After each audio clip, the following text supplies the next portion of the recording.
आज का मौसम बहुत ही अच्छा हो रहा है, बारिश का ठंडा ठंडा मौसम है। पक्षियों की इतनी स्वीट सी वॉइस सुन के मूड एकदम फ्रेश हो जाता है। तो फिर मैं बैठ जाती हूँ पढ़ने के लिए। और सबसे पहले टेबल पे जो अस्त व्यस्त सामान दिख रहा है आपको, उन सबको ठिकाने लगाया मैंने, क्योंकि नीट एंड क्लीन जगह पे बैठने से माइंड भी थोड़ा रिलैक्स और काम रहता है।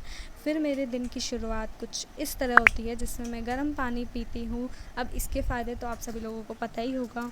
तो सुबह का जो ये 5 से 10 मिनट का टाइमिंग होता है, जिसमें मैं पानी पीते पीते सोचती हूँ कि आज मुझे क्या क्या करना है, किस काम से दिन की शुरुआत करनी है, तो ये सारी मेरी प्लानिंग चलती है।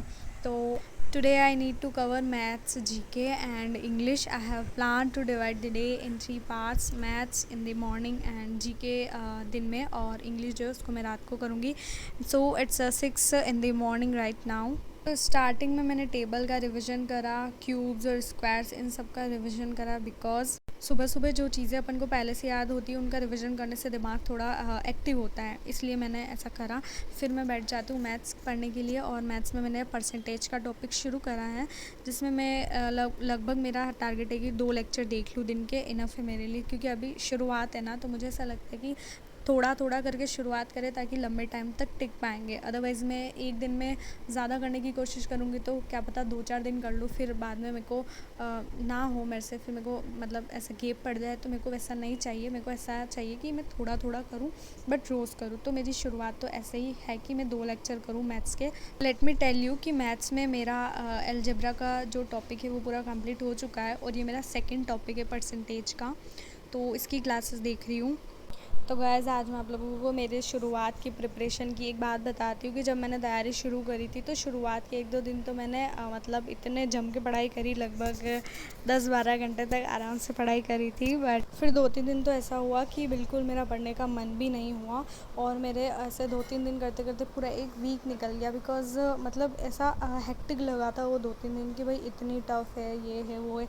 इसलिए मेरे को ऐसा लगता है कि आप थोड़ा करो बट लंबे टाइम तक करना चाहिए, क्योंकि अभी तो शुरुआत है, 2026 की प्रिपरेशन में कर रही हूँ, और अभी 2025 चल रहा है, तो अभी तो मेरी स्टार्टिंग ही है। तो मेरे को ऐसा लगता है कि मेरे को कंसिस्टेंसी मेंटेन करने के लिए थोड़ा थोड़ा करना चाहिए। मतलब शुरुआत में थोड़ा, फिर थोड़े दिनों बाद थोड़ा और ज़्यादा, तो ऐसे ग्राफ को धीरे धीरे इम्प्रूव करना चाहिए, ऐसा मेरे को लगता है। क्योंकि मैंने शुरुआत में बहुत ही मतलब ऐसा हैवी शेड्यूल बना दिया था खुद, जिससे मेरे को खुद को भी दिक्कत आई, मेरे माइंड को भी कैचअप करने में बहुत प्रॉब्लम आई।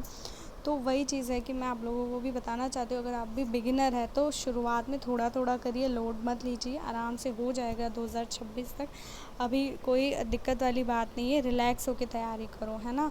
तो गाइज़ अगर आपको मेरी वीडियो थोड़ी भी हेल्पफुल लग रही है तो प्लीज़ कमेंट करके ज़रूर बताना, क्योंकि आप सभी लोगों को पता है सीजीएल की तैयारी कोई छोटी बात नहीं है, और इस लॉन्ग वीडियो बनाने में एक टाइम का बहुत बड़ा पार्ट निकल जाता है। तो अगर आपको हेल्पफुल हो रही हो तो प्लीज़ कमेंट करके बताना, जिससे मैं मोटिवेट रहूँ और वीडियोज़ बना पाऊँ, ताकि मैं भी आप लोगों के साथ अपना एक्सपीरियंस शेयर करूँ, आप लोग भी कुछ बताओ, ताकि मैं ऐसे कंसिस्टेंस भी रह पाऊँ। और इस वजह से क्या है कि मेरे को ये कंपटीशन भी फ़ील होगा। अदरवाइज़ मेरे इस पूरे फुल एरिया में मैं अकेली लड़की हूँ जो सीजीएल की प्रिपरेशन कर रही हूँ, अदरवाइज़ कोई एक सिंगल पर्सन नहीं है जो तैयारी कर रहा हो, इसलिए मेरे को ऐसा कंपटीशन फ़ील नहीं होता। और अगर आप लोग कमेंट्स करके मुझे अपने थोड़े बहुत छोटे मोटे एक्सपीरियंस बताएंगे तो मेरे को उससे थोड़ा कंपटीशन भी फ़ील होगा, है ना। सो ये था मेरा दिन, और फिर दिन में मैंने करा लंच, जिसमें मैंने खाई दाल बाटी, because I am from Rajasthan, तो यहाँ की बहुत फेमस रहती है, तो हमारे हर संडे को बनती रहती है दाल बाटी। देन फिर दिन में आ गए थे मेहमान, तो दिन का शेड्यूल मैंने शाम को करा, और उसमें मैंने अपनी थोड़ी जगह भी चेंज करी, और मैंने जीके की क्लास देखी, जीके का लेक्चर देखा, बिकॉज़ जगह चेंज करने से क्या होता है, एकदम माइंड भी एकदम रिफ़्रेश फील करता है। तो अपन को चीज़ें ज़्यादा से ज़्यादा माइंड में बिठाने के लिए थोड़ा एक्टिव रहता है उस टाइम, है ना। फिर शाम को मैंने करा दाबेली का dinner. So that's my day, thanks for watching, please like share comment and do subscribe my channel.